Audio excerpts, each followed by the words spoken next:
What you're about to experience isn't just wrestling history, it's the very roots of a sport that still grows today. Through every era of evolution, its foundation has never faded.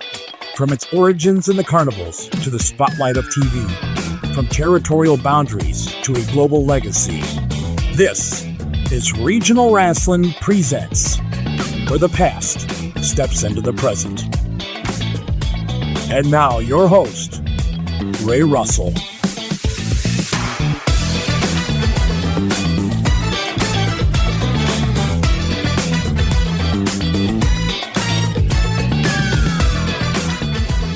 Hey guys, welcome to the debut edition of Regional Rasslin Presents, where we bring the past into the present. And this is a present for all. You guys are watching us right now, free of charge, youtube.com/WrestlingGrenade.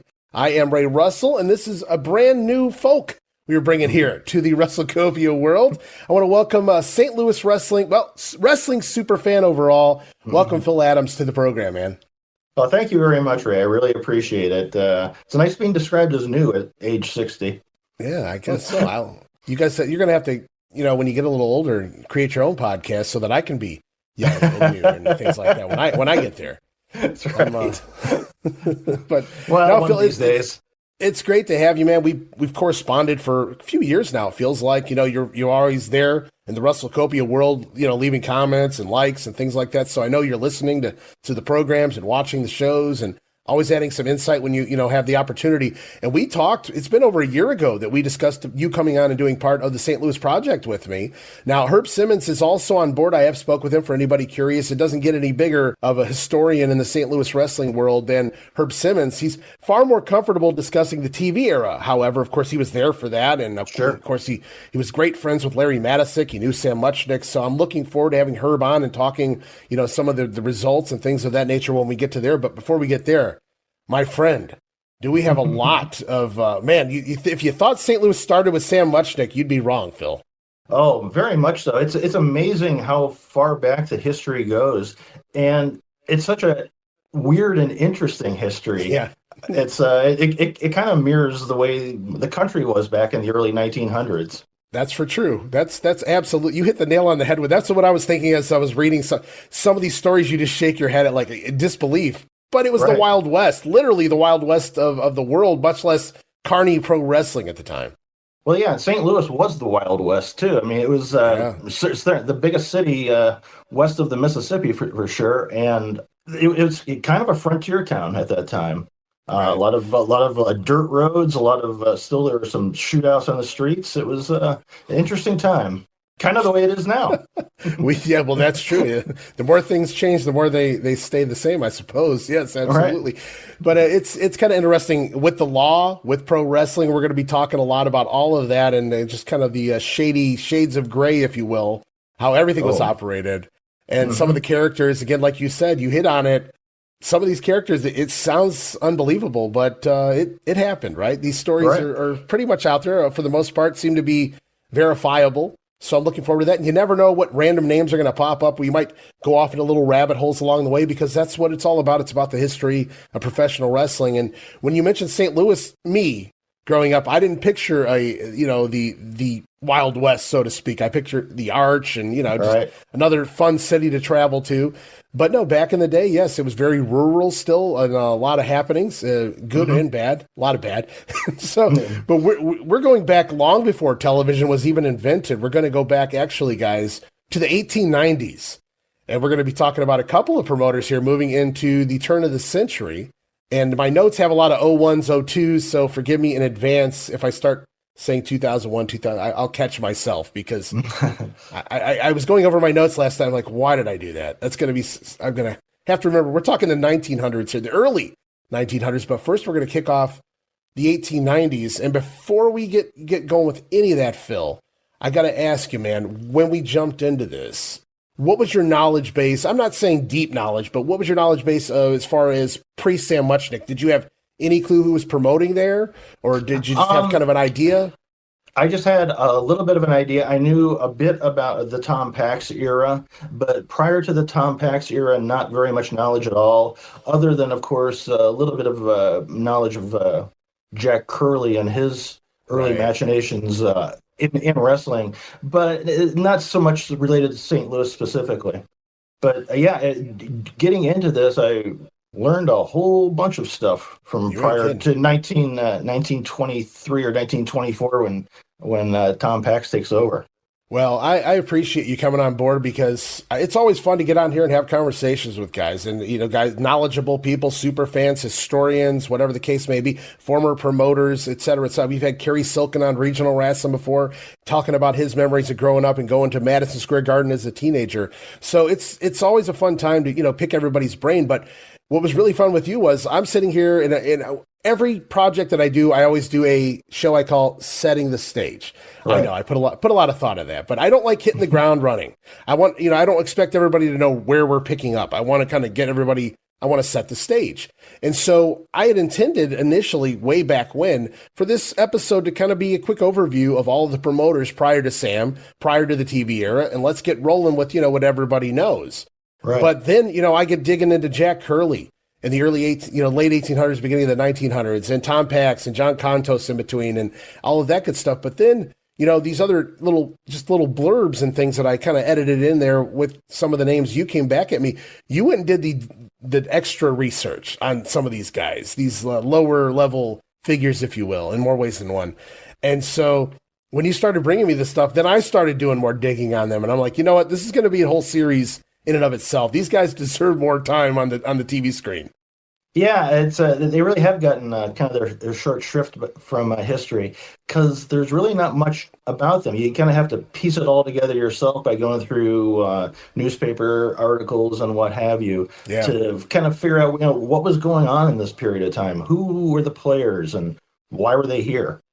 Well, that's what we're going to do, and I'm sure anybody that has a pretty good knowledge of St. Louis, the history of St. Louis, they probably know the name Jack Curley from. Well, he's literally, to me, the godfather of territory wrestling. He kind of invented that whole territory kind of deal, did Jack Curley early on, an early inception of it anyway. But he starts off here at age 20, I believe. And we're going to get to Jack Curley in a minute. But I think a lot of people were expecting that, and they know that name. But I'm going to throw him a curveball, and we're going to kick things off with another fellow here who's just going to be, again, a little blurb along the way, but he turned into 3 pages of notes here. On my end, anyway, and I know you're the one that did the digging as well, so I'm going to let you take over here in a moment. But I'm talking about a guy by the name of Charlie Hardluck. What'd you say, Haughton? Haughton, I think. Haughton. Okay, that's there we go. There he is. That's the fella right there. That's the only picture I could find of him, and that took some digging. But here we go. We got some notes on there, but I'm going to let you take over and you kind of discuss what you found out about this character, this early turn of the century wrestling promoter. Hardluck. Yeah, he was born in 1866, and he really doesn't make the historical radar until about late in 1898 when he becomes the secretary of the West End Physical Culture Club. And yeah, that's right. I'm a comedian. He was Boy Charles. Oh, there you go. I like it.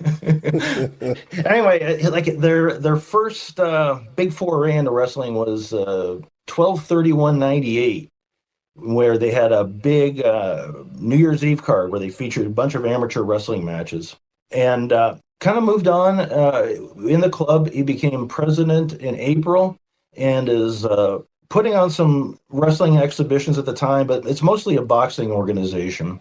Right. In St. Louis, or in a lot of cities, or I think a lot of areas in the United States back in the day, prize fighting was illegal. But amateur boxing was legal. The difference was prize fighting was for money. And so what these people would do, they would form these amateur clubs, so to speak, and they would put on boxing matches and kind of skirt the law by calling it a club.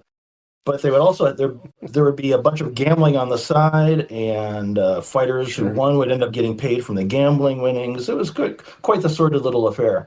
But anyway, that's what the Hardluck was into. But he's also, he starts putting on some wrestling matches. On February 15th of 1901, he put on a big show at the West End Coliseum, which was held approximately 1,500 people, featuring the terrible Turk, Halil. Yes.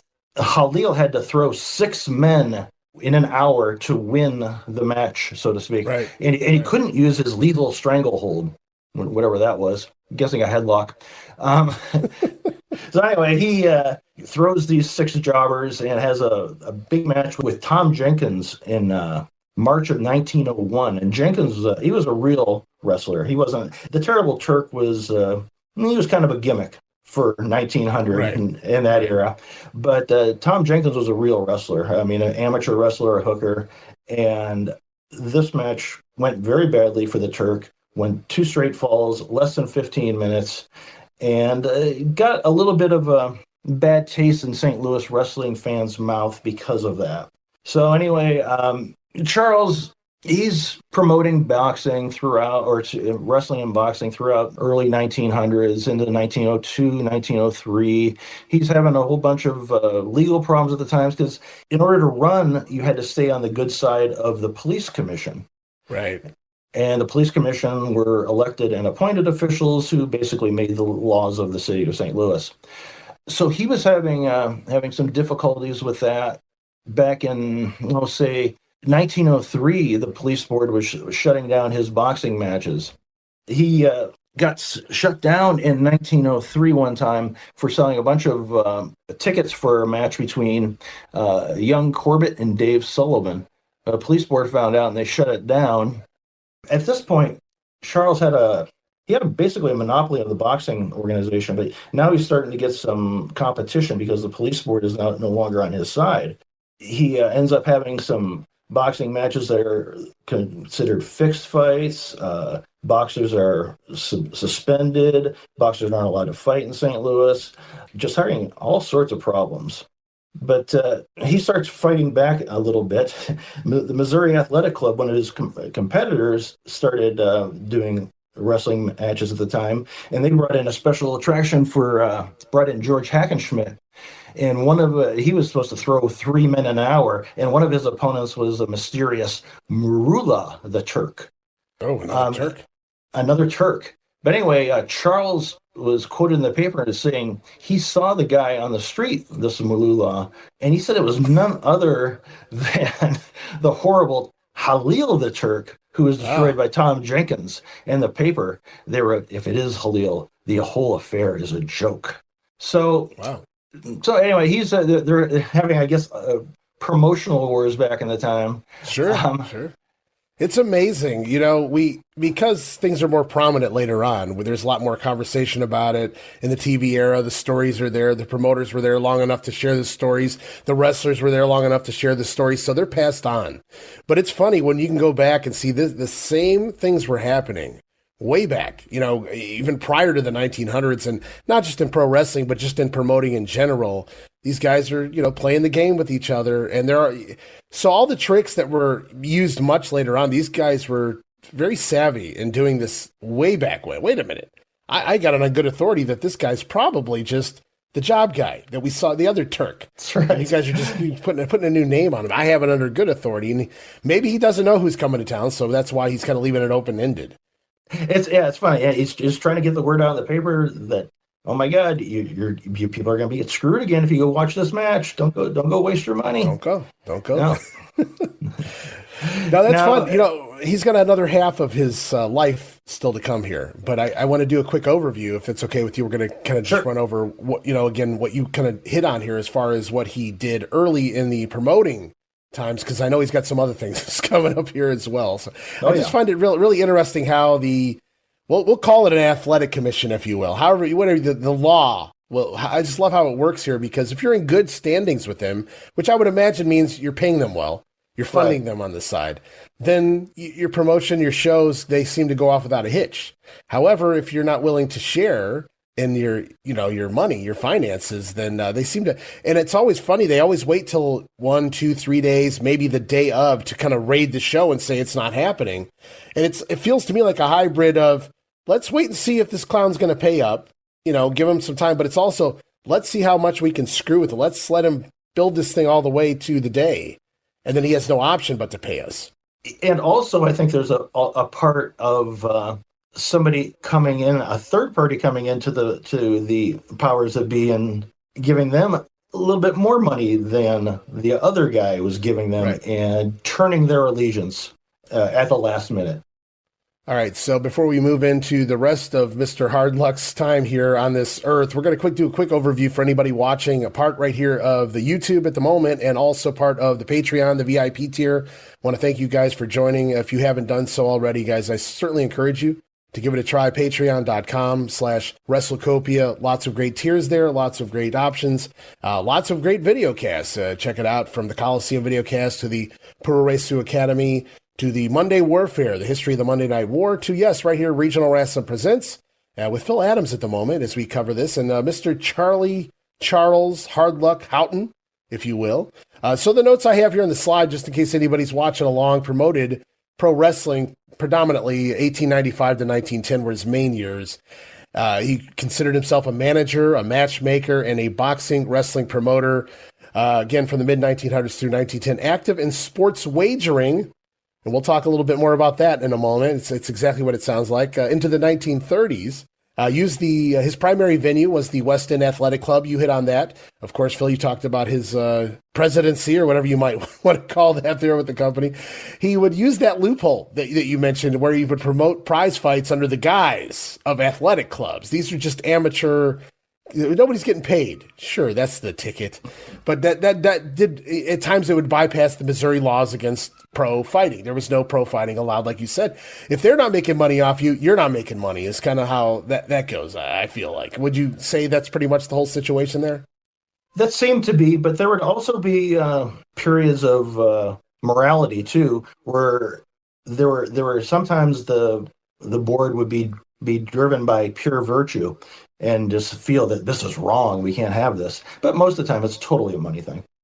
He earns this name, Hardluck, because of all the issues he's having with the laws and the legal battles, constant friction with the St. Louis Police Board, the governor of the state. He was also known, I noticed, he wasn't just Hardluck, he was called the Injunction King. Famously, he had a high-profile match. You mean Kid McCoy and John Stift in 1899, shut down or interrupted by police warrants at the last minute, the day of the show. But he took those financial risks. He was known for spending large sums on advertising, only to have those events, we talked about it, raided, and leading to his reputation as the man with hard luck at the box office. More often than not, it would seem like every time they got something big going, the law was there. I mean, you can't hide the posters, right? You're promoting this thing in the papers and the posters. Everybody knows it's coming to town, including the law. Right. And you have to get the word out by the papers and posters because there's no other media for you to promote. That's right. And the wrestlers would come into town, a week in advance and do publicity and do public workouts and things like that. So everybody knew these things were happening. It would be impossible to hide them. I want to go into this maybe later too when we have more time because we have so much to cover here on this episode. But there were multiple times where he was essentially going to get shut down for not paying his bills, paying his taxes, paying his rent, whatever the case may be. And it would come down to the exact day they were going to pull him, and he would somehow cough up the money. In fact, I have just one of them. I have several of them here in my notes, but this is an interesting one. Charles and the club are sued in February 1902 for back rent and possession. He loses a judgment of $1,400 and is evicted. $1,400 in 1902 money is $50,000 today. Now, magically, this is not the first time either. He comes up with the money at the last minute and gets to keep running the building. And so I kind of put here in my notes, hard luck, ? It's got the best luck in the world. I can tell you right now, Phil, I can't cough up $50,000 tomorrow. So, and that's not the first time. That was just one of the several times that happened with him. Yeah, it's interesting. He must have some sort of an angel, I guess, financially. Somewhere to allow him to magically get out of these troubles. Always at the last second too. But sometimes he doesn't get out of the troubles. No, he finds himself in all. Well, he's got the biggest piece of trouble yet to come, and he finds a way out of that one. We'll talk about that in just a minute. Just one of my favorite little things that he did was after he appears to be. It was in 1905 after he was shut down boxing time and time again in the city and county of St. Louis. He decides, screw these guys, I'm taking my fights to the water, and so he has a barge put on the Mississippi River, and is going to promote boxing matches on the barge. And he advertises it, gets the word out, but never ends up happening. But it was a hell of an idea. One that was ahead of its time for sure. It certainly was. I mean, that was pretty clever. Again, going back to the turn of the century into the 1900s, these guys were thinking because all the time.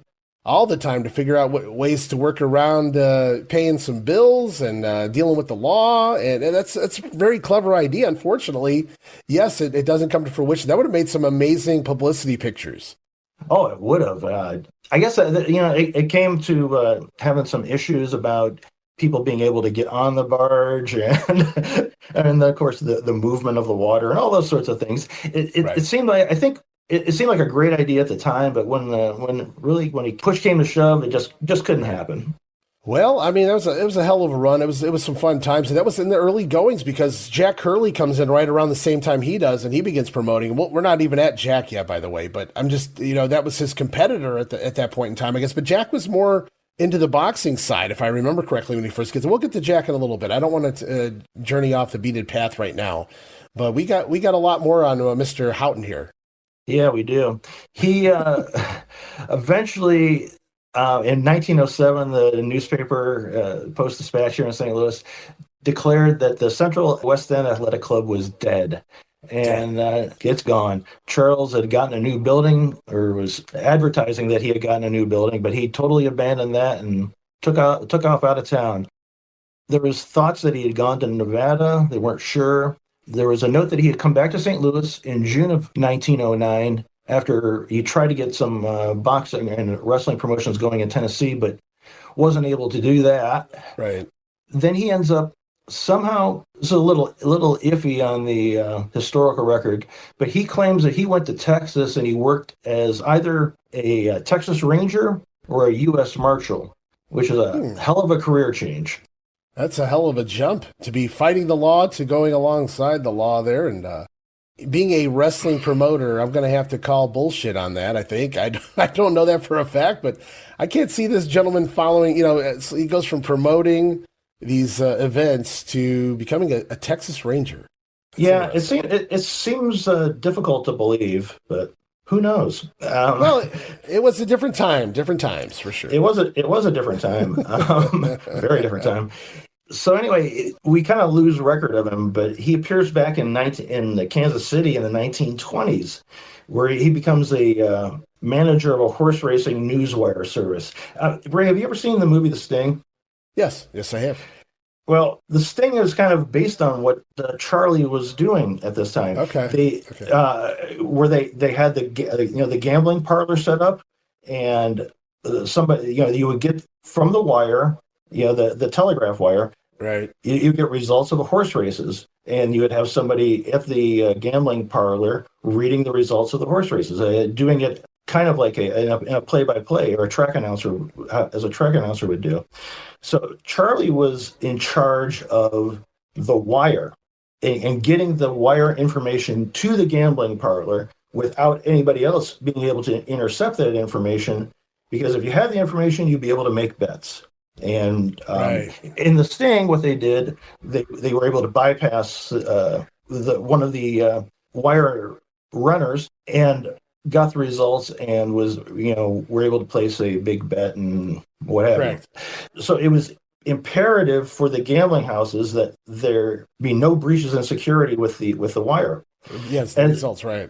And so Charlie was in charge of that, and evidently he was damn good at it. Incredibly accurate, secure. Nobody ever had any problems with him, except for one gangster, a guy named Solly, Cutcher Head Off Weismann. I've heard a lot of gangster nicknames. Yeah, he had another nickname. Another nickname was also Slicey. Slicey, everybody knows Slicey. Slicey Weismann. Right. So anyway, from the other side of the tracks. Slicey didn't like Charlie for whatever reason, so they had an argument, had a kind of a face-to-face meeting at the office of the gambling house that Charlie was running there, and they started arguing, and one thing led to another. Charlie shot and killed Slicey. Self-defense. Prosecution called it self-defense, and I guess because Charlie was so well regarded by the organized crime people in Kansas City, he didn't get any repercussions at all for killing another organized crime member. Apparently, nobody liked Slicey.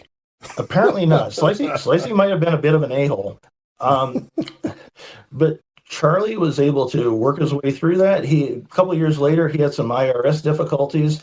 He was being audited for failure to pay taxes, and Charlie wrote back to one of his friends in St. Louis that, how can they be? It's amazing. They're actually going after me for making money. I've never made money in my life. But Charlie was able to get through the IRS issues without any problems and died of old age in Kansas City at age 77. Wow, it's amazing that he made it that far in life with, it took a lot of chances, right? I mean, you're working the carny circuit, the boxing, the wrestling scene. You're dealing with a lot of tough guys or wannabe tough guys and a lot of crooked money and things. And you're dealing with the law who's not quite happy with you in an era where they could get away with whatever they wanted to. And then you decide to parlay that into going over here and working in we'll call it a crime syndicate to some degree. Oh, it was definitely a crime syndicate. Kansas City was one of the biggest mob cities in the United States. He was a trusted associate, apparently. Yeah, so shifts after 1910 specifically, I got here in my notes, basically he kind of fell off as far as promoting events and becomes that racing information guy, as you talked about, handled some of the bookmaking, the handicapping in St. Louis and Kansas City, where you're talking about all the mob characters. The 1930 controversy, we discussed that, the Slicey Weismann, I love that, it still makes me laugh every time I read the name. Slicey Weismann found out he messed with the wrong guy there. But the legacies recognized as one of the foundational promoters who established St. Louis as a fight town, not just wrestling, but boxing, wrestling, paving the way for some of the other promoters. And he's not one that people touch on because, again, he's running around the same time Jack Curley is. Jack Curley had some success. We'll talk about that in a little bit with the boxing side of things more than even the wrestling. But people are probably asking, he survived, he made a little money off of the wrestling. He was finding 50 grand at the drop of a hat to keep his business going. He supposedly became a Texas Ranger or something thereabouts. He goes on to work loosely and cooperatively with mob characters. He murders or self-defense a guy by the name of Slicey or Cutcher Head Off. What a nickname, man. That's just I love Cutcher Head Off. I do. That's a hell of a long nickname. I was looking at that, but no, but it's pretty much on the point though. So you got to ask yourselves, how does this guy earn the reputation of hard luck? And I think this sums it up right here, though. I'm going to read just a quick little paragraph here from the Indianapolis Journal going back to December of 1903. And it says, manager Charles Haughton of the West End Club of St. Louis is having a peck of trouble trying to arrange matters to pull off the Harry Forbes A.B. Attell battle. The boys were to have fought the battle last week, but just when Haughton had, as he thought, perfected arrangements, the authorities called a halt to the proceedings, and Houghton's work of weeks was undone in 1 hour. The latest from the city beyond the big bridge is that matters have been straightened out and that the boys will be permitted to settle their differences tomorrow night. So they're going to bring the match back a week later or so. But that's the hard luck of the whole thing. It's not that, well, yeah, he gets to run the show, and I don't know that it goes off without a hitch the next time around, but how many times did that happen to him? I mean, I was counting a half dozen maybe, and that's just the bigger fights. How many times was he shut down within hours of these shows? Imagine how much money you were out. And yeah, maybe he might get these shows put on later and he makes some of it back, but not what he would have made the first time around. No, and he really, if you look at it, he was never allowed just to promote unfettered for any period of time. Right. I mean, he could never really get something going. It would be fits and starts. He would have like 6 months where he wouldn't be screwed with, but then he would probably would start feeling a little froggy, and then try to put on a bigger fight, and then he would get screwed with, and we'd be right back to the starting over again. Well, I'm really excited and happy that we were able to bring the people 30 minutes on Mr. Hardluck, because I hadn't heard his name really mentioned in the past. I mean, maybe I missed something somewhere, and somebody's going, "Oh, I talked about him," but it was fun to kind of do that deep dive, because again, he would have been a 3-minute story had Phil Adams not come along. So I appreciate you, Phil, for doing a little more digging, going, this guy's a little more interesting than just a quick passing note that he promoted there as well. And doing that deep dive is, man, it's everything from the promoting to the whole Slicey deal. It's good stuff, man. Yeah, it's a hell of a life. Give him that. And he made it nearly 80 years, man. I don't even know if I'll make it 80 years, so I'll give him kudos to that as well. No kidding. All right, guys. So as we go along, I'm going to give out some credit right now because I got a lot of information from a lot of different people, including Phil here. But the credit for a whole bunch of the news and the stories and everything that we're going to hit on as we continue along, got to give it up to Larry Matisic and the St. Louis Wrestling Record Book, Larry Reel from the old Kayfabe Memories Board. A lot of articles there. I believe I pronounced that last name right. Mark Hewitt, his data on the St. Louis wrestling territory. Historians like Tim Hornbaker and his history write-ups on the territory, as well as Scott Teal, the interview he conducted with Sam Muchnick many years ago. BoxRec.com for some facts and figures. WrestlingData.com for some of the event results we're going to look at much later on, going into 1959, 1960, prior to Larry Matisic's results. Even got to thank Gary Cubetta and his old 57 Talk program and the interviews he conducted, of course, with Larry Matisic. And, of course, St. Louis wrestling historian Herb Simmons going to be joining us pretty soon here in the story we are telling. And I think we got to thank Sam Muchnick along the way for just making this thing evolve and go along. Absolutely. Wouldn't have been the St. Louis wrestling without Sam, that's for sure. Well, no, definitely not. I don't know if we would be even going back and looking at the history if Sam hadn't made it such a huge success later on. And I'm looking forward to get to Sam, but before we get to Sam, we still got a long way to go, guys, including up next, we're going to look at another guy who started around the same time as Mr. Haughton, and he's a much more legendary name. Perhaps the godfather, like I said, of territory wrestling, or the idea of territory wrestling. I don't want to get my head slicey here by some of these historians out here, but we're talking about this guy. He's coming up right now on the screen. Jack Curley. Tell me your first thoughts on Jack Curley, your knowledge of Jack Curley. My knowledge of Jack Curley comes from that very, very good book by John Langmead, Ballyhoo. Jack Curley was an amazing promoter. From what I understand, he started as a boxer himself, but was a little bit better than that. Decided he wanted to promote. Basically established professional wrestling in the United States in many ways with his promotional abilities. What we would come to know of it, yeah. So Jack Curley, here you guys see on this slide, Jack Curley starts in the wrestling game, the wrestling game in 1896, and he's going to run here really just into the beginning of the 1900s, if that.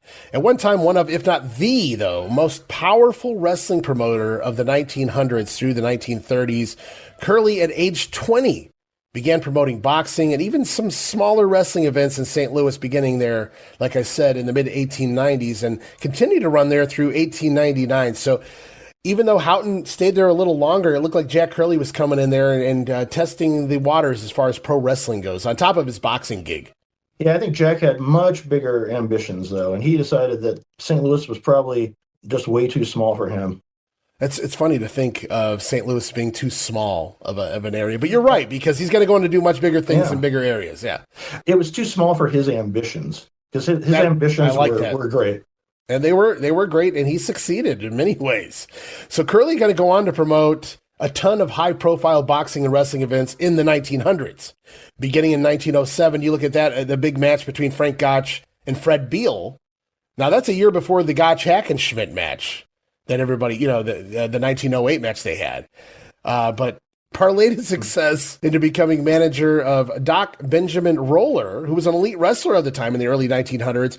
Doc Roller, even though I didn't know a whole lot about him, I started looking at some of his results and things, and he had scored victories over Farmer Burns, Joe Stecker, Ed Strangler Lewis, so he was very much a prominent figure. So being able, Jack Curley here, to promote some shows got him some recognition to the point where he was able to manage and make some money off of this Doc Roller character.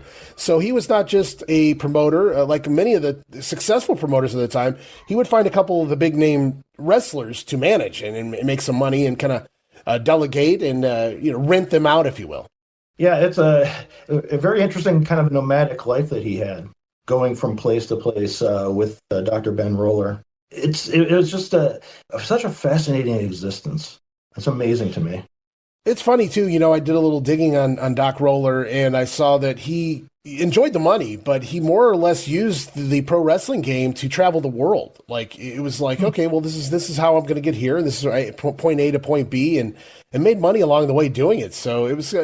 Bob Roop has said many a times, and I question this a little bit, even to Bob, but he says, it wasn't so much about the money. I wanted to kind of go from country to country and just kind of explore the world. And he is kind of that hippie style guy of just kind of living off the land, man. But Doc Roller, early on doing that, and Jack Curley, I'm sure, making a few chunks of change along the way as his quote-unquote manager there. Now, not to be outdone, though. We talked about the 1907 fight. He's going to continue to promote many a big fights, including the big one. 35,000 fans come out to Chicago's Comiskey Park, September 4th, 1911, setting at the time an attendance record that stood for the next 23 years to see Frank Gotch against Hackenschmidt. Curley even cunning enough to hide the fact that Hackenschmidt was injured walking into that one. So he had suffered the injury, and they figured if they had, they let the cat out of the bag prior to the bout, obviously, that it wouldn't bring in as many people. People wouldn't be expecting the big fight feel, the big fight they had thought that they would be getting. And so they just kind of hide the injury behind the scenes. They don't tell anybody. They work it, and they go out there and they have the match. With the fans unwise to the entire story. It's funny how the story got out there after the fact, though, because kayfabe, brother. But I love the fact that they were able to work the fans and realize that if we let this leak, we're screwed. We're in trouble. We're not going to draw the house. And they bring in 35,000 strong, however, so it worked. They kept everything quiet. Yeah, just the beginning of early promotional tactics of screwing over the fans in a way. Well, yeah, the fans were expecting, both guys at 100%, maybe not so much there, but they did get a hell of a fight. I'm sure they were happy with whatever they wound up with there. But Jack Curley, so we're going to go on, promoted, like you said, he had bigger aspirations. I love that term because that's really what it was. It's funny, no matter where he went, he just kind of walked in and took over, though. And I don't even mean that in a negative light. I mean, he felt like he belonged there, even in New York, to go from St. Louis up to New York. So he promotes in New York. Used everyone up there, all the big names at the time, Joe Stecker, Great Gama, Strangler Lewis, Stanislaus Zabisco. Soon, though, the Gold Dust Trio would form up there. And for those of you who don't know who that is, a very famous, very prominent promoting group up in the Northeast, the New York area. Tootsmont, I'm sure you guys have heard that name. He's going to be around for a while. He's going to form an alliance with Ed Lewis and Lewis's Strangler Lewis and his manager at the time, Billy Sandow. They even briefly, what I would call, steal the world title. So we have this world title operating, but there's only one world title, but there's more than one promoter. And this is not the territory era. We're not all sanctioned by the NWA, National Wrestling Alliance. No, we had, 4 or 5 different world champions running around. Yeah. Well, I mean, it kind of depends area-wise, too, right. Who the promoter was and who the world champion was. So these guys are kind of fighting over this world championship, though, because they're both in the same turf, right? So they're both up there in the Northeast. They're both up in New York. And it's kind of funny, the story you talked about at Zabisco a little bit ago. And Wadlek Zabisco. So here's that Strangler Lewis, notable badass. I mean, he could pretty much put anybody down. I mean, his finisher was a frickin' headlock, basically a stranglehold, right? So the Strangler Lewis. And this guy was a shooter. He was a hooker. He was everything. He's played a prominent role in training some of the biggest and best in that era and moving forward. But here's Strangler Lewis, who understood what wrestling business was. And he sees this guy out of the University of Nebraska named Wayne Munn, who had no idea how to work, no idea how to wrestle, I should say. He was not a shooter. He was not a hooker. He wasn't even an amateur wrestler. He was a football player. But he had it. He had this look. Ed Strangler Lewis took a liking to him. He goes back and tells Toots, and he tells Sandow, this is the guy. I don't want to use the term Hulk Hogan or even Jim Londos here. But in Lewis's eyes, he was going to make them some money. So the Strangler says, I'm going to drop the belt to him. I'm going to drop the world title to this Wayne Munn guy, and we're going to get him over. Get over the fun and make a few dollars. And so in comes Wadlek Zabisco. And they're under the premonition that he is coming in to do the job to Wayne Munn to build up their new toy, the new world champion. Instead, it's a double cross. Imagine that. Double cross. Before you, Hitman. Long before Bret the Hitman Hart, there was many a double cross, including this one. Zbyszko goes in there and steals the title, no honor among thieves, and defeats Munn. Munn has no way to protect himself, defend himself. He goes down, gets beat, and Zbyszko walks out with the world title and takes it back to Jack Curley. Just amazing how that worked out. I think it was the first time that the professional wrestling learned the lesson that you really can't have a complete, total non-wrestler as your champion, or bad things can happen. And Wayne Munn was a very big man, a powerful man, but didn't know a damn thing about wrestling. To quote the gorilla, didn't know the wrist lock from the wristwatch, I guess. Right? No, and he got handled. He did get handled. But it should be known, Wayne Munn does go down in history, not just for, being forced to do the job, losing the belt, but he was the first ever showman world champion. He was the first guy that came into the wrestling business and got the world title that didn't know how to work. I mean, wrestle is what I mean there. He didn't know how to defend himself, couldn't protect himself. Again, a big guy. Go look at the pictures online. He was a big dude. He played football in college. But there's a difference between being a big guy and knowing how to handle a shooter or a hooker in there. Yeah, and for his day, he was a mountain of a man. I think he was like 6'7". People weren't that size back then. And you could, chalk it up to some naivete or whatever you will. But as we know, when I was doing the Wrestling Stoop podcast with Bob Roop, we talked about a couple of the shooters and hookers and things of his early era when he broke into the business, because there were still plenty of them around. And he talked about how Hiro Matsuda had to show Bob how to hook, because right. Bob he went to the Olympics. He was an Olympic level athlete wrestler. But that didn't mean he could hook and shoot, as far as grabbing the right hold to break a bone, to do this, to do that, to mangle somebody if need be. And so they had to show Bob how to do that. And it fascinated me, because I figured being an Olympic level wrestler, you should be able to, you don't need to know much more than that, but there's so much more to it. In fact, yeah. Bob said the story where he got in there to spar with Karl Gotch. And he said he sparred with him for about 30 seconds, rolled out of the ring and said, "That's all I need." Like, he was getting back in there with Karl Gotch. So no, it's a completely different skill set. I mean, they're very, very different skills, and you really need to know how to grab an arm and defend yourself from having your wrist broken. So Wayne Munn, world champion no more. Zbyszko brings the belt back to Jack Curley, and up to that point, the Goldust Trio were having much success promoting shows in the early to mid-1920s up there in the New York territory. Jack Curley wasn't having as much success without that world title. And you found something just last night you brought to my attention, that it appeared basically in a blog you were reading, as some kind of news clipping, that Curley was mentioned as maybe returning to St. Louis somewhere around that time. Yeah, I think it was around 1923. Late 1923. That he was making noises about coming into St. Louis. I'm guessing he was having probably a dead period, kind of, so to say, in his career, and was looking for maybe another home, or maybe to extort some money or extort some influence from somebody by threatening to go to St. Louis. St. Louis at that time in 1923, as I'm sure we're going to discuss, had a pretty established wrestling promotion going on, and was getting ready for a successor to that organization. And maybe Jack sensed weakness or something, that maybe somehow he could get his name in there and get some money out of it. But it doesn't appear that he ever did come back and run a card in St. Louis. I couldn't find anything in the research that even mentioned the card being run or even it being canceled. So I think maybe there's been some discussion, or maybe he had just floated a trial balloon, so to speak. But and he never quite made it back.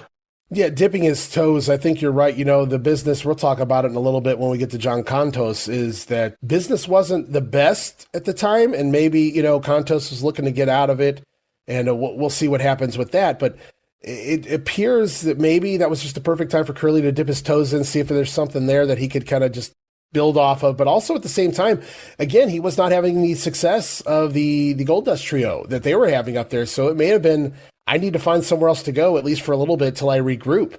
But it doesn't need to be, because by the late 1920s, the Goldust Trio, imagine this, are no more. They separate. They go their separate ways. So by the 1930s, Curley had essentially recreated or created for the first time a prototype for what would later become the territory system in the NWA, working with the likes of Toots Munt, now back together again. Imagine that, up in New York.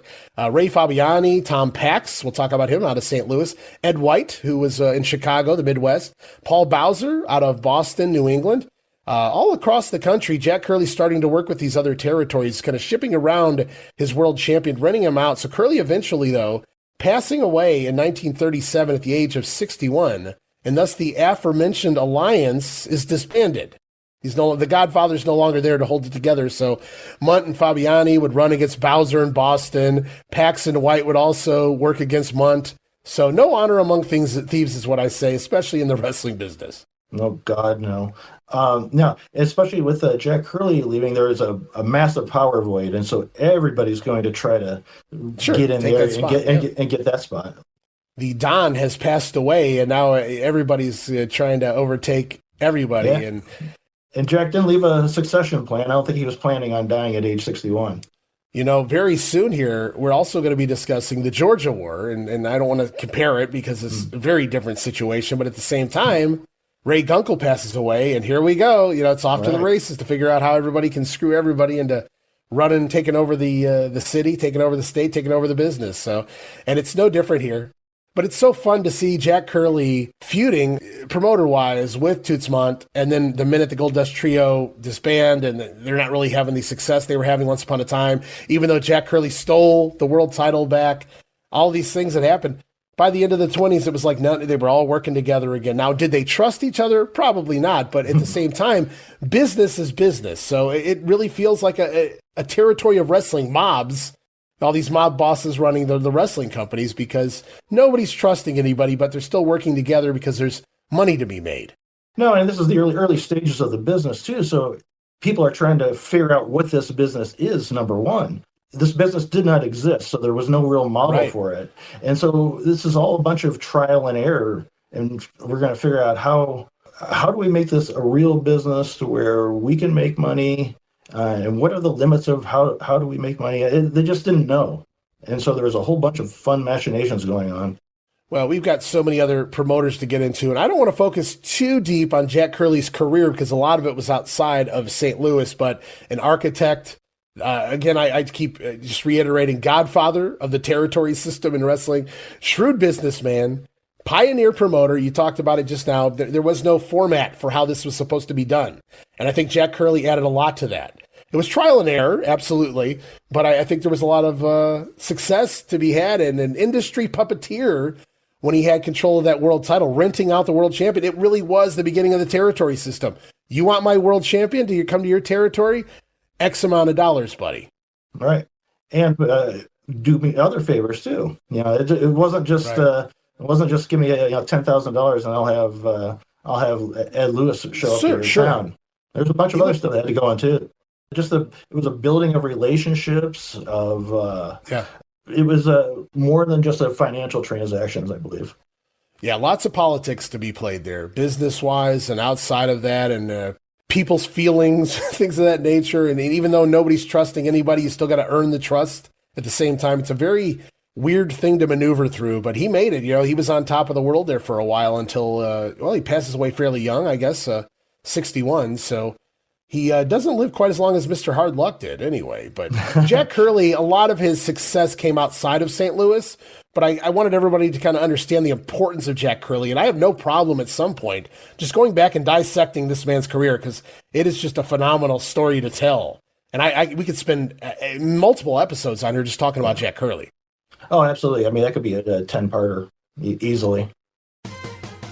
Relive the glory days of Memphis wrestling with the Retro Wrestling Review USWA podcast. Each week, we go back in time to review USWA Championship Wrestling from the 1990s, episode by episode. Join us for watch-alongs, behind-the-scenes stories, and exclusive interviews with people who were there and lived it. Whether you grew up watching it or you're discovering it for the first time, this podcast is your ringside seat to Memphis wrestling history. It's all a part of the WrestleCopia Podcast Network. Listen now at USWApodcast.com.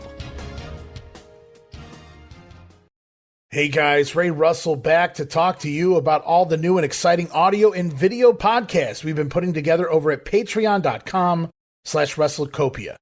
As a self-funded brand, this entire ship is powered by our patrons. It's your support that keeps all of these wonderful shows going here at WrestleCopia. And with that said, I wanted to mention that we now have 3 major tiers with tons of Patreon-exclusive next-level content for our Patreon supporters. And it all starts with the $5 all-access tier, which gets you early access to many of the weekly podcasts, at least a dozen monthly digital downloads for your viewing and reading pleasure, the insanely detailed show notes for the Wrestling Memory Grenade Regional Rasslin, and the OG Monday Warfare podcast, plus random bonus video drops, archived old-school audio watch-alongs from the early years of the brand.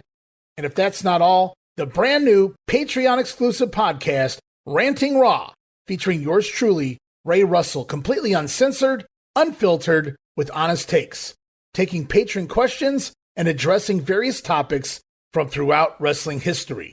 It is a whole lot of fun wrapped under the all-access tier for only $5, but things get even hotter with the VIP Superfan tier. For just a few dollars more, you get everything already mentioned in the all-access tier, plus as part of the VIP tier, a whole new slew of videocast series where it's not just your typical watch-alongs. Sure, we laugh, we have fun, but we're also breaking down the history, the context, and the why behind what you're seeing. And as part of the VIP tier, you have access to Dan Gennety's Pro Resu Academy videocast, the Coliseum videocast with co-host Gene Jackson, and the Monday Warfare videocast, Raw vs. Nitro, breaking down the history of the Monday Night War. Plus, you also get the Memphis 1985 folder of goodies and all show notes for the Pro Academy podcast and Gene's retro review show. Lots to be had there at the VIP tier.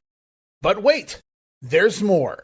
For those WrestleCopia backers who crave even more from the brand, we bring you yet another level of content fit for a warrior, because it is indeed the ultimate tier, which gives you everything from the all-access pass, everything from the VIP tier, plus you will receive access to the big ones video series featuring a lengthy look and discussion into some of the biggest pay-per-views, super shows, and other events from throughout wrestling history. It's also a great place to keep up with the big events that coincide with the Monday Warfare videocast and so many other big events from years gone by. You'll also have access to the newest big hit to the Copia brand. I'm talking about Regional Rasslin Unreal, the video series. Get ready for the next level in Regional Rasslin as we dissect territory history in video form. Watch along with us. But still, even more for your money, guys. You'll also receive access to the Treasure Chest, which offers patrons the unique opportunity to download and watch select rarities from wrestling history. And for those of you who are wondering what we offer, are contemplating joining a paid Patreon membership, or simply a curious lurker, a reminder there's a free tier at our Patreon that you can join as well. Remember, guys, no subscription, cancel any time, but I think you'll like the content that we're offering there for any budget you may have. And you can sign up right now, patreon.com/WrestleCopia, or look for the QR code where available. We appreciate your support in helping us pay the bills to keep the WrestleCopia Podcast Network running and enabling us to continue to bring you all of the quality programming that we offer.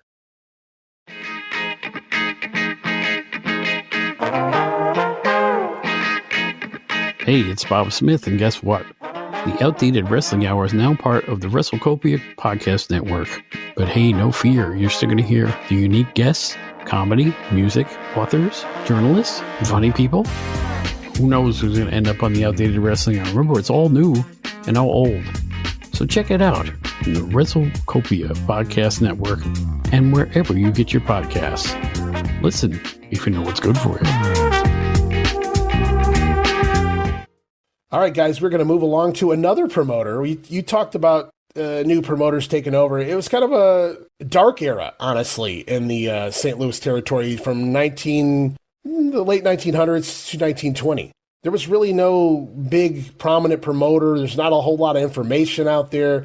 There's a few results. There's a lot of guys giving it a try, but nobody's really succeeding or staying there long enough to make it work. So for a better part of I'd say at least 10 to 15 years, it was what they call the dark ages of pro wrestling, at least in St. Louis. But then come the roaring 20s, the early 1920s, a few people take their hands at trying to promote here, and we'll talk about the success of Tom Pax. I don't know if we're going to get to him on this episode. We will be talking about John Contos in a moment. But before we get to any of those gentlemen, there was another guy who was also just a quick mention, a quick blurb, and you kind of pulled a little bit out on him anyway. And that's a guy by the name of Tommy Sullivan. Going to pull him up right now. A quick shot of him as a featherweight boxer. There he is, Tommy Sullivan. Tell us about Tommy Sullivan, Phil. Tommy was, I think, a featherweight champion back when there was one champion.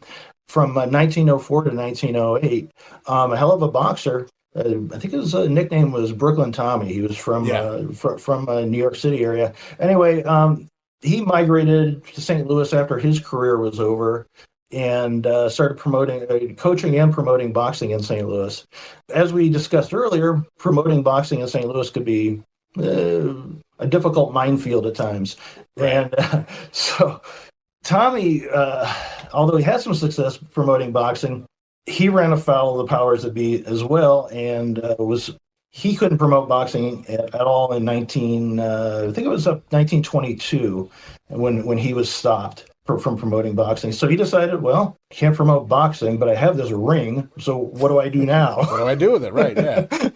So there's this wrestling thing over here. So he decides he's going to do some wrestling promoting. So he schedules about for October 10th.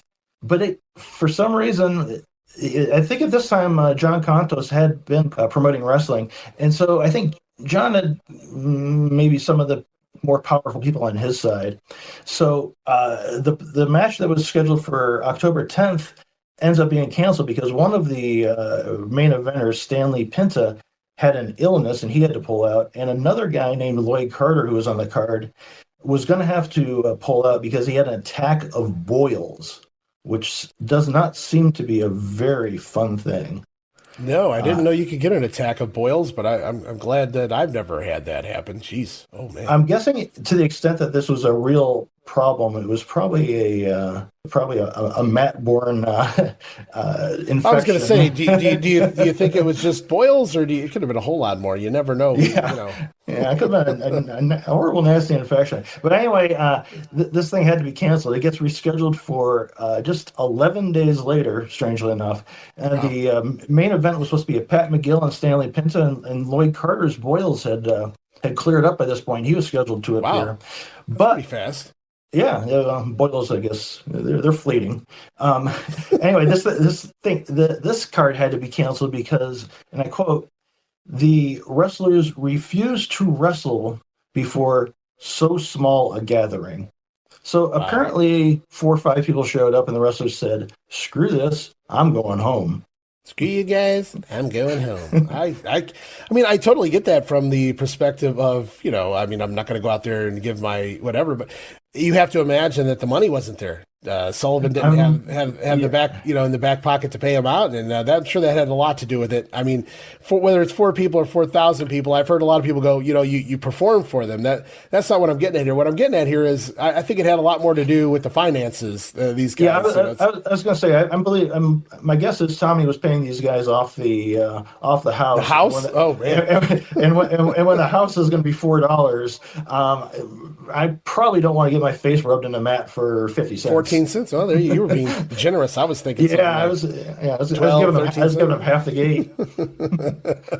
Only the main event. So it wasn't worth working coming out of the old Boyle incident there. No, so Tommy Sullivan comes in and tries to run, though, like you said, in October of 22. Now Contos, who we'll get to in just a minute, had started promoting in January. So he had a full, he came in, nobody was running there. Workers were probably trying, there were some guys around town probably trying to get some work, or the outskirts of the St. Louis territory trying to get some work. So at this point, he has a solid, promoter deal going on in the city. So, the venues know him, people know him, the fans know that promoter, the promotion. The wrestlers, the established wrestlers anyway, are already working for him. And so now this other guy comes in here and he decides, I'm going to run this show. I don't really know when Sullivan comes over here, what month, but Contos already got a jump on him and he's already been established. And now Sullivan's going to try to run here too. And that's some bad promoting, bad organizing when you're drawing just a handful of people to, an event. I'm sure Sullivan didn't plan to be a wrestling promoter, Right. but he also probably saw, well, this Contos guy seems to be making some money. Making money, right? So it can't be that difficult. Who was this guy? He wasn't even from St. Louis, and he comes in here and does it. So why can't I do it? I mean, I think he learned his lesson how the politics work, and Right. it's maybe a little bit more than just putting two names on a card to get people to show up. Right, and that's exactly. I feel like that's exactly what the situation was with him. He figured, well, I got a ring, I got some wrestlers, I'm going to put a poster up, and these people will just come to the show. And it takes more than that, and he gives up pretty quickly. You know, his show gets canceled, and then he tries to run it again a week or so later, and the guys are like, nah, not happening. I'm not doing it. And it makes me wonder how many people were going to show up the first time if he only gets a handful the second time. Right. He had an extra week to promote.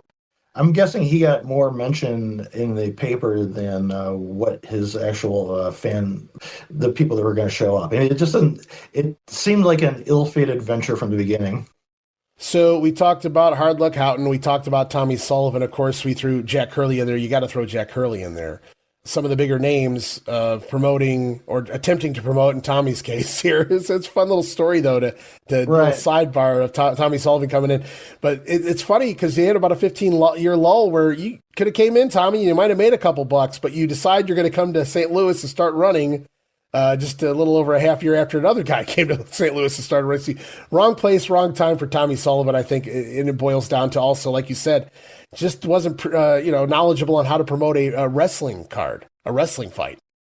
No, he probably fell into the same trap of, well, I can promote boxing, I can promote wrestling. They're the same thing. No, not quite. Didn't work. So we're gonna rewind a few months' time. Anyway, we've already talked about the name repeatedly. Now we're gonna move on to a guy by the name of John Contos here, who started promoting, as best I could tell, January 1922. Kicked off the new year the right way, and he's gonna promote here for really not a whole long period of time. He's gonna go through at least the summer of 1923. But Contos starts promoting St. Louis right out of the gate in the winter of 22.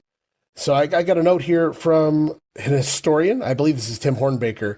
Stability first came in the St. Louis marketplace through the promotion of John Contos, a youthful and motivational entrepreneur from Greece. During the 1910s, Contos boxed for a short time while in the San Francisco area and made friends with Jim Londos, an amateur working out at the famed Olympic Athletic Club at the time. One account has Contos actually starting Londos in the professional wrestling path and guiding his early years on the mat.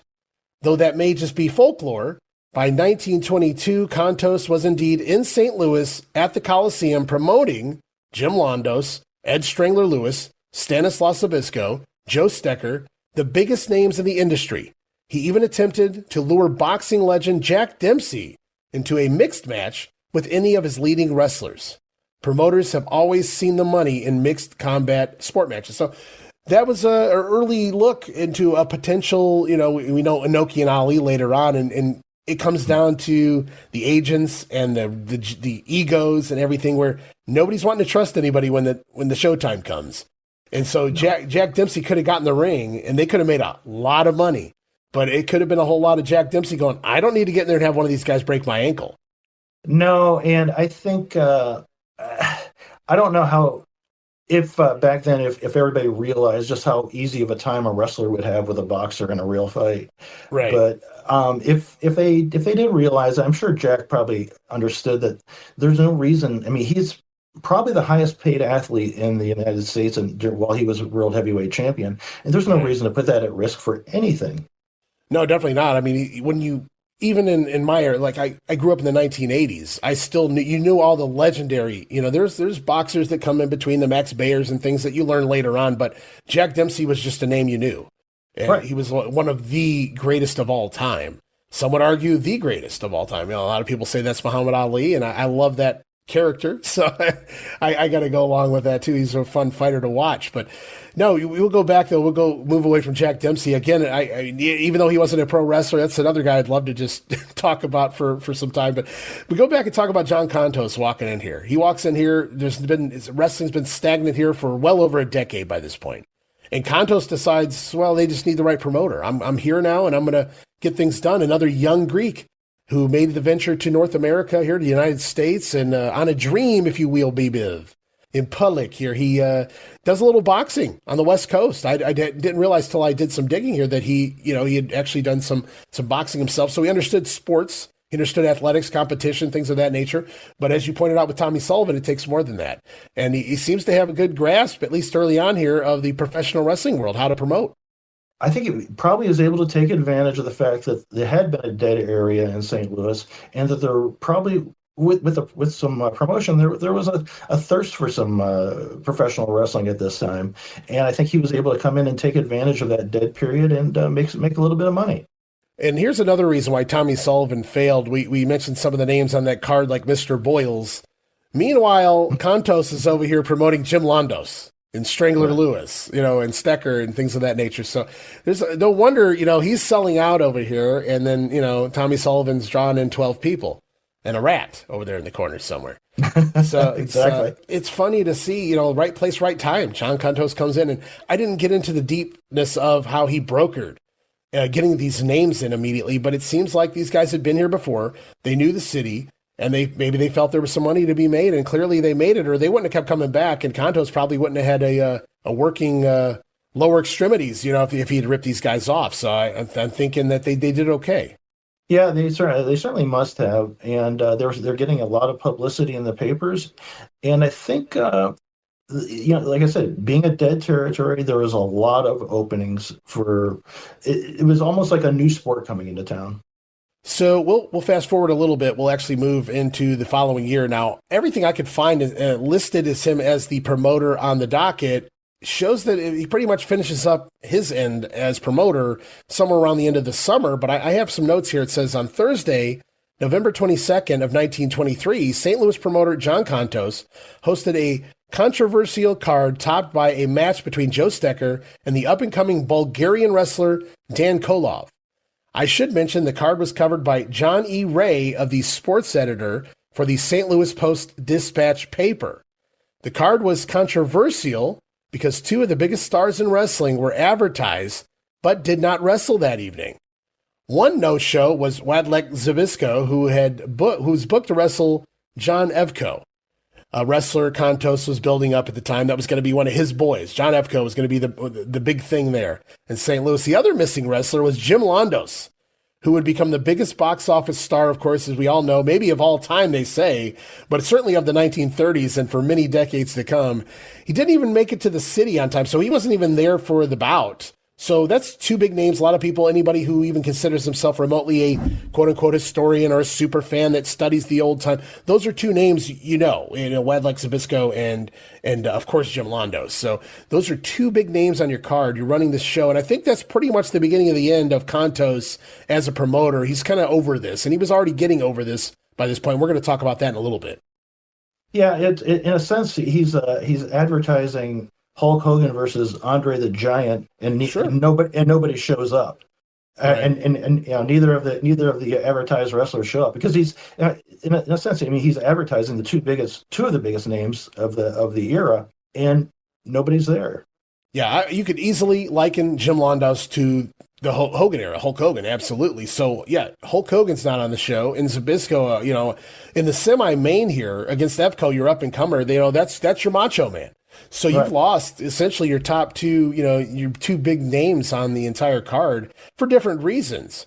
Still, nonetheless, that's a huge blow. And at this point, because I see his names slowly waning off the promoter license and slowly waning off some of these billboards and things, these ads that are out there by the end of the summer, it feels like Contos, this was like a last grasp because we're going to talk about Tom Pax on our next episode. Pax is going to come in and take over, being billed as the nephew of Contos. A little more on that in a minute. But Contos was kind of over this, and he was almost like grooming Tom Pax. Tom Pax was full of piss and vinegar. He comes in and he's going to take over, and he's going to, he's seeing the business dwindle, but he's got dreams and aspirations. He's going to fix it. And that he does, and I'm looking forward to telling that story. But right now, Contos is at pretty much the end of his rope as far as promoter goes. And so this is probably his last straw, I'm thinking. So I'm going to read a little bit more here. And the story of John Contos. So we talked about the sheet writer, if you will, long before Dave Meltzer here. Mr. Ray wrote about this show where there were no shows. He wrote he took Contos to task for not announcing the no shows beforehand. Contos knew they weren't going to be there, and he wouldn't even tell the fans.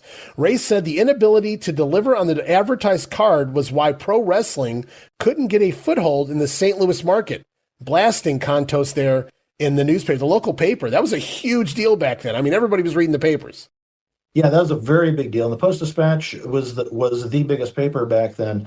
And I looked at this article last night, and this was a big article. This was a major part of the sports page at the time.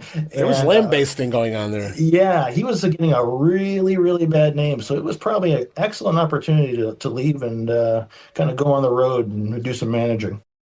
Well, it's a good thing they hadn't, transitioned to Tom Pax by this point, or Pax would have got off to a bad start under the guise of the promoter there in the territory. But Contos responded after this paper, and go check it out. The article is out there. Contos responding, he had no idea that Jim Londos would no show and was expected on the 6 p.m. train. When he wasn't on the train, Mr. Contos received the first information he may not make it on time, but he would still be possible to arrive on a later train prior to his bout. So that's why he didn't announce it. There was always a little hope that Jim Londos might be there just in time for his bout. Contos also stating that Zbyszko could have wrestled despite the infected knee. He then made the laughable assertion here that Zbyszko was afraid of Evko, and that's why we didn't get the Johnny Evko-Zbyszko match. In reality, in a wrestling contest, though, anybody who's ever done a little studying on the story here, Zbyszko would have easily have no reason to fear Mr. Evko. He would have easily stretched him from one end of the ring to the other. Yeah, that wouldn't have been much of a match, and that excuse certainly did not hold water. So they get lucky. Joe Stecker happens to also be on the card, who was another big name, a prominent name. He was not Jim Londos by any stretch of the imagination, but he was there for the event. So somehow they managed to shift some things around.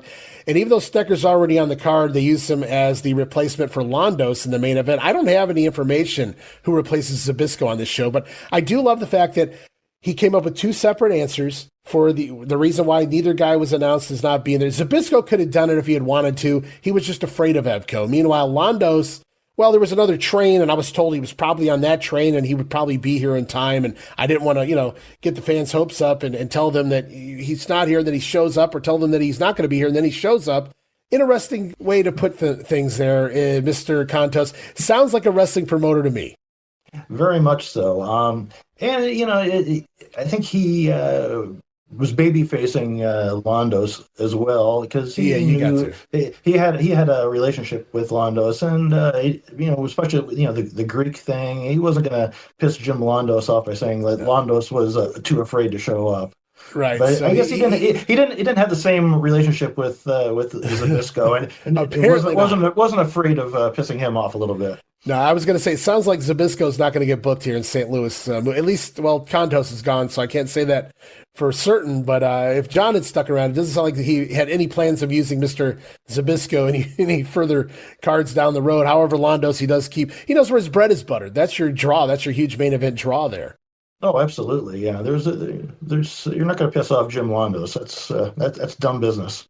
So Johnny Evko, only one of the pet projects of Mr. Contos. Dan Kolov, another one, and a lot of people will go back and see his name pop up quite a bit here throughout this time period. Dan Kolov, another successful pro wrestler from the 1930s, things of that nature. So the wrestling crowd is expecting these two big main event matches. Instead, they take Joe Stecker from match number 3. They put him in the main event against Dan Kolov. And so the fans are happy. They still come. They don't they don't want the refund.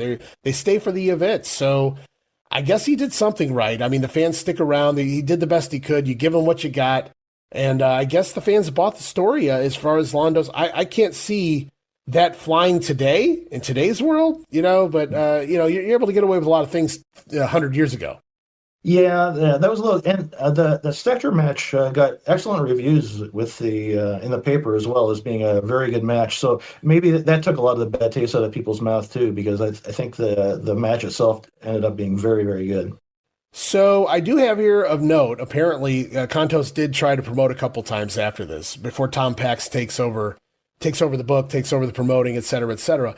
And apparently, much like Tommy Sullivan, Contos was forced to cancel the shows due to the low interest. So one thing we've learned about St. Louis wrestling fans, man, it's not if you build it, they will come. You actually have to, promote something worthwhile for these fans to show up. And clearly, even though they stuck around for that show that was supposed to feature Londos and et cetera, they were not happy with what they got at the end of the day. And I'm not putting down Stecker, but he's no Jim Londos, and he certainly doesn't make up for Londos and Zbyszko no showing. And so, you reap what you sow. And unfortunately, his situation, whether he caused it or not, Contos has basically been unable to draw the last few times he's promoting here. And it makes sense. The fans, you screwed the fans over. You killed the town, so to speak.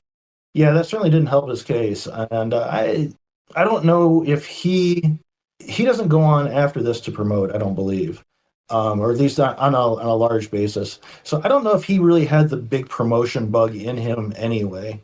It was maybe more of an opportunity at the time for him. So once screwing over, the fans with a bad card and getting all that negative press it's probably a good time to leave. So Contos doesn't draw well. He has to cancel the last couple shows, and then he turns the promotion over to kind of his second in charge, and he was already there, Tom Pax, who they refer to as his quote-unquote nephew. I don't believe there was actually any relation there, but that's the way they sold it. Both Greeks, they certainly feel like family. Pax comes under the wing of Contos, learns everything again. Young, fresh meat, Greek young man that's coming into the world of the United States, and he's got his own dreams and aspirations, and he's looking around, he's going, I can make this work, and he will make this work. We'll talk a lot about Tom Pax on the next episode, but he comes in and he basically inherits the promotion from John Contos. So the dream will live on here. Contos, meanwhile, going to go off to manage Dan Koloff. And I talked about Koloff's success. So Contos going to tour the world a little bit with Koloff here, make some money off of him as his acting manager. But Contos will return to promoting later here in the 1920s in Atlanta. So, and again, that all ties back into the Georgia War story. But yeah, so we will see a little more of Contos getting involved in the promoting side of things, but he's taking on a completely new town, a completely new area of the globe here when he winds up in Atlanta. So, but Contos, for all intents and purposes, is wrapping up. By the end of 1923, he's done here in the St. Louis territory. Yeah, it was an interesting 2 years basically for him, but an important 2 years for the St. Louis wrestling history, because it really has reestablished professional wrestling back in St. Louis as a viable entertainment alternative, or viable sports alternative. Really, it really provided an excellent base for what is going to be the rapid growth in the future. So we're going to wrap up the story on John Contos, though, really quickly here. The Contos legacy, as I put here in my notes, he brought the stability. I think Tim Hornbaker, I read that too. So Tim Hornbaker said it, but he did bring stability back to St. Louis wrestling. There was no wrestling there prior to Contos for a long period of time, at least no established wrestling, no stable wrestling, no multiple, cards being held by the same promoter, et cetera, et cetera. Certainly no big names coming through here. So Contos did bring that, but he kind of planted the seeds literally for what's going to bloom and blossom as we move forward here, telling the story of St. Louis wrestling. But he also brought back enthusiasm for wrestling with the fans, contrasted to the poor market conditions prior to this time period. It seems like he comes in, again, roaring 20s, if you will, and it seems to work this time around. It wasn't as successful even for Jack Curley as it was for John Contos, it would appear, at least till the end, the demise of the Contos legacy. But he was also an early mentor, manager of Dan Koloff, who would go on to be a prominent figure in the world of this era of professional wrestling. If you go look up his name, fascinating character, another guy I would love to talk about sometime down the road. But it starts off with Contos kind of guiding him and leading him along the way as his manager, if you will. So at the very end of the day, Contos developing future wrestling talent and, one of the earliest promoters of the St. Louis territory. Yeah, very important name in the history of St. Louis wrestling. Like I said, without him providing the base, there wouldn't have been the growth that happened from Pax and Sam Muchnick. Yeah, and those are the two most prominent promoters. We haven't even gotten to the big names yet. Of course, Tom Pax is going to take over next. We're going to talk about Sam Muchnick and him running against, Sam coming in there not liking the way he's being treated and how all of that shakes out. And Sam going up against Lou Thez and company trying to compete against Sam. And it's so funny because Sam Muchnick's the president, of the NWA, and Lou Thez, multiple-time NWA world champion. And that'll all come together and all tie up and it all makes sense in a pretty little bow when we get to the end of the story. But, it's like you go back to Jack Curley. He had issues with Toots Mondt, and he worked with Toots Mondt. It's all in the business, and that's kind of how it's going to continue to be here, because we're going to see Much to come in and work underneath and grow himself into a promoter and then go off and fight in the war and then come back and promote. And we got a lot of great stories left to tell on these guys. So we certainly encourage you guys to stop back and continue to listen to the stories here, whether you're watching on Regional Rasslin Presents right here at patreon.com/WrestleCopia, or if you're listening on the Regional Rasslin Podcast, of course, where we always talk the territories. But it's a fun time being able to come here, look at the slides, look at some of the pictures. In future episodes, I have newspaper clippings. I have some old documents I'm going to put up here for everybody to look at and read with us. Once we get to the TV era, we will be scrolling along with the results. We're going to look at each and every individual result of TV and all the big heel shows. So it's going to be a blast here on the present side of thing, the video format side of the show. I encourage everybody to join the VIP tier, be a part of that. But I also want everybody to know we're going to continue to tell the story right here on the podcast as well. Sounds great, Ray. And this has been really fun for me. And just going back and looking at the fascinating history of St. Louis wrestling has just been a joy for me. As me, and it's like, it's been over a year in the making. I announced this back in January of 2025. It's been over a year ago that I had planned this out, but I also realized how much more deep diving I had to do. A lot of people have podcasts. A lot of people like to talk about wrestling. A lot of people like to throw the name historian around, which is why I refuse to use it. But at the same time, I realized, okay, this, I wanted to just kind of do a brief overview. I wanted to just set the stage to get to Sam Muchnick and that TV era, because everybody wants to hear about that. But it would not do the St. Louis territory justice. It wouldn't do the St. Louis fans justice. Even the ones that only grew up on Sam Muchnick and didn't know anything prior to. I think they're even fascinated, or at least interested, in how we got to the dance, how we got to when I flipped on that TV in 1962, or whatever the case may be, and saw, St. Louis wrestling for the first time. So it's going to be a fun journey. We've still got a little bit to go here before we get to the TV era and Mr. Muchnick. But we will talk a lot about Sam before we even get to him taking over as the main promoter and working as president of the NWA and everything that goes along with that. We've got a lot to get into before then, including Tom Pax, who really makes this territory success. If Jack Curley was a pioneer and it created the territory system, if you will, to some degree, and if Contos came back and established, like I said, planted the seed, established the foundation for Tom Pax is the one that grows the tree, because that's what I'm looking forward to talking about Tom Pax and his success here in St. Louis. Yeah, and it's also interesting. It's not like Sam Muchnick just kind of hops in and becomes a great promoter right away. It took a long period of time, a lot of frustration. He was denied promoter's license several times, and it's a hell of a journey. Yeah, a lot of people don't realize Sam dips in and out of promoting. He's a promoter, then he goes and joins the armed services, and then he returns to promoting once he gets back here in the States. So we're going to talk about Sam's journey through life, and that first run, he was in competition. He wasn't doing so well. Like you said, He was having some struggles. There was a lot of struggles. But Sam comes back and makes it work eventually. We know that story. But we're going to continue to tell the story of the St. Louis wrestling territory, the entire history of St. Louis wrestling right here at the St. Louis Wrestling Project. Put a lot of thought into that name. All part of Regional Rasslin. Again, I am Ray Russell, and I want to thank you so much, Phil Adams, for joining the WrestleCopia team and being part of the St. Louis history. Well, thank you very much for the opportunity, Ray. I had a blast.